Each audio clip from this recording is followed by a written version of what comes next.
Praise the lord. మన ప్రభువును రక్షకుడైన యేసుక్రీస్తు నామంలో మీకు అందరికీ వందనాలు తెలియజేస్తూ ఉన్నాను. ఈ దినాన్ని ఒక మాటను మనం జ్ఞాపకం చేసుకుందాం. మార్క్స్ వార్త 7వ అధ్యాయం 34వ వచనం. ఆయన ఆకాశం వైపు కన్నులెత్తి నిట్టూర్పు విడిచి ఎఫ్రాతా అని వానితో చెప్పెను. ఆ మాటకు తెరవబడమని అర్థము. యేసుక్రీస్తు నామంలో మీకు వందనాలు తెలియజేస్తూ ఉన్నాను. ఒకవేళ మీరు ప్రతిరోజు ప్రార్థన చేసిన వ్యక్తులైతే, వాక్యాన్ని చదువుతున్న వ్యక్తులైతే, దేవుని కొరకు ఎదురు చూస్తూ ఉన్నవారైతే, దేవుని కార్యములు మా జీవితంలో జరగాలని ఎదురు చూస్తున్న వ్యక్తులైతే, ఈ దినాన్ని దేవుడు ఒక మాటను మనకి ఇస్తూ ఉన్నాడు. ఎఫ్రాతా అనగా తెరవబడుము అని అర్థము.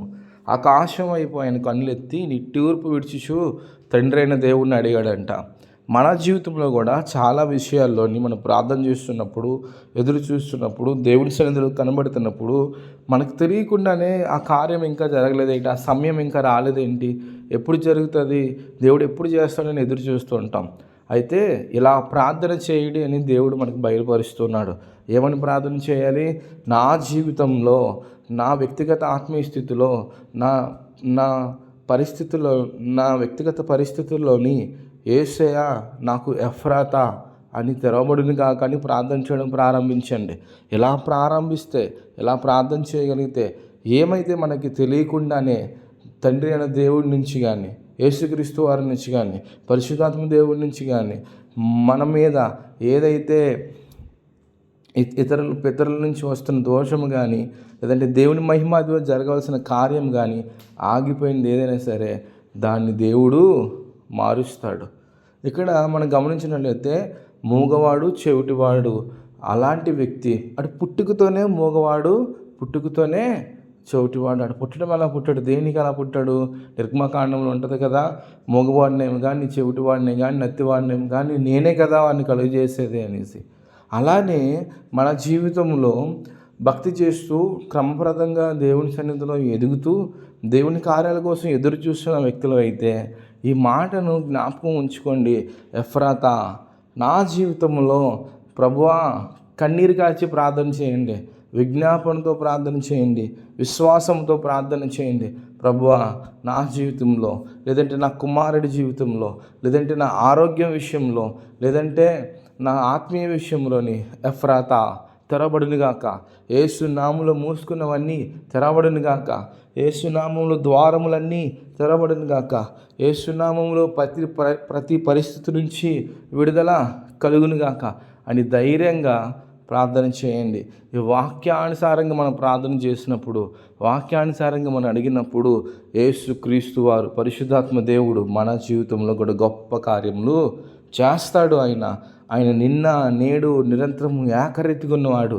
ఆయన మారనివాడు.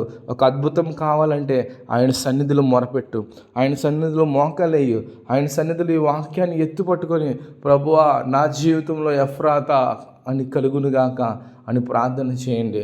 మీకు తెలియకుండానే ఏ విషయంలో అయితే మనం ఆగిపోతున్నామో, ఏదైతే మనం ఒత్తిడి చేస్తుందో, ఏ సమస్య అయితే మనం బలహీనపరుస్తుందో, యేసు నామములో దాని నుంచి మనకి ఈ దినాన్ని విడుదల కలుగునుగాక.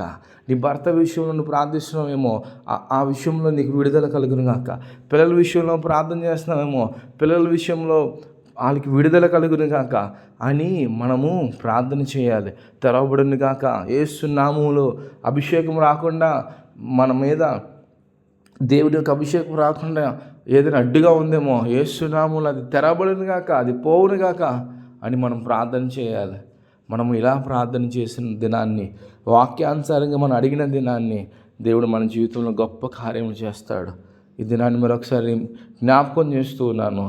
ఆయన ఏం చేశాడంటే బాగుపరిచే దేవుడు, మన పరిస్థితిని బాగుపరిచే దేవుడు, మన స్థితిగతులను మార్చే దేవుడు, మన కుటుంబాలను కట్టే దేవుడు.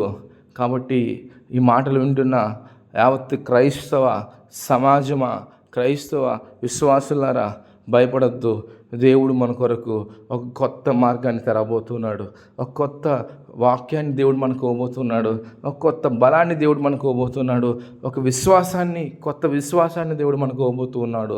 ఇంతవరకు నీ స్థితి ఒకలా ఉందేమో, ఈ వాక్యాన్ని ఎత్తుపట్టుకుని ప్రార్థన చేస్తే మన స్థితి మారిపోతుంది. ఎందుకంటే యేసు ప్రభు వారు నిన్న నేడు నిరంతరము ఏకరీతిగా ఉన్న దేవుడు. ఆయన మన పరిస్థితులను మారుస్తాడు, మన ఆత్మీయ స్థితిని మారుస్తాడు, మన వ్యక్తిగత స్థితిని మారుస్తాడు, మన కుటుంబంలో ఉన్న పరిస్థితులన్నీ మారుస్తాడు. అయితే ఒక అనుభవం కావాలి. ఏంటి? ఆయన సన్నిధిలో ఒంటరిగా వెళ్ళి ఎఫ్రాతా నిట్టూర్పు విడిచే అనుభవం. అవునండి, అక్కడ కూడా ఆ మూగవాడిని, చెవిటివాడిని ఒంటరిగా తీసుకెళ్ళి వాడి మీద కనికెరపడి వాడిని చూసి ఏడుస్తూ యేసుప్రభు వారు ఏమన్నారంట? ఎఫ్రాతా అన్నారంట. ఈ అనుభవం కావాలి. ఒంటరిగా ప్రార్థన చేసే అనుభవం, దేవుని సన్నిధిలో గంటలు గంటలు అడిగే అనుభవం, దేవుని సన్నిధిలో హృదయాన్ని కుమ్మరించే అనుభవం. దేవుడు తప్ప మనకి ఎవరు సాయం చేయలేరు, దేవుడు తప్ప మనల్ని ఎవరు నడిపించలేరు, దేవుడు తప్ప మనకి ఎవరు ముందుకి దారి చూపించలేరు. ఇది నీ మాటలు వింటున్న వారిలో మీలో గొప్ప కార్యం జరుగులాగిన ఒక కొంతసేపు ఏ అయితే పరిస్థితుల విషయంలో నువ్వు ఎదురు చూస్తున్నావో, ఏ విషయంలో నువ్వు నిరాశ కలిగి ఉన్నావో, దేవుని సన్నిధిలోకి వెళ్ళు. దేవుని సన్నిధిలో మోకరించు. నీ ఇంట్లో ఒంటరిగా మోకరించు, నీ ఆఫీస్ దగ్గర ఒంటరిగా మోకరించు, బీచ్ దగ్గరికి వెళ్ళి ప్రార్థించే, ఒంటరిగా ఒక పార్క్కి వెళ్ళి ప్రార్థించే. నీకు ఎక్కడ అనుకూలంగా ఉంటే అక్కడ కూర్చొని, యేసయ్యా నా పరిస్థితిని మార్చేసా, నా జీవితంలో ఎఫ్రాతా అని కలుగునుగాక అని దేవుడిని అడిగినట్లయితే దేవుడు గొప్ప కార్యం చేస్తాడు, గొప్ప విడుదలను దేవుడు మనకిస్తాడు. కాబట్టి ఈ మాటను ఎత్తి పట్టుకుందాం. ఆయన మన జీవితంలో గొప్ప కార్యం చేయునుగాక. దేవుడు మనం దీవించి ఆశీర్వదించి నడిపించునుగాక. ఆమేన్. Praise the lord.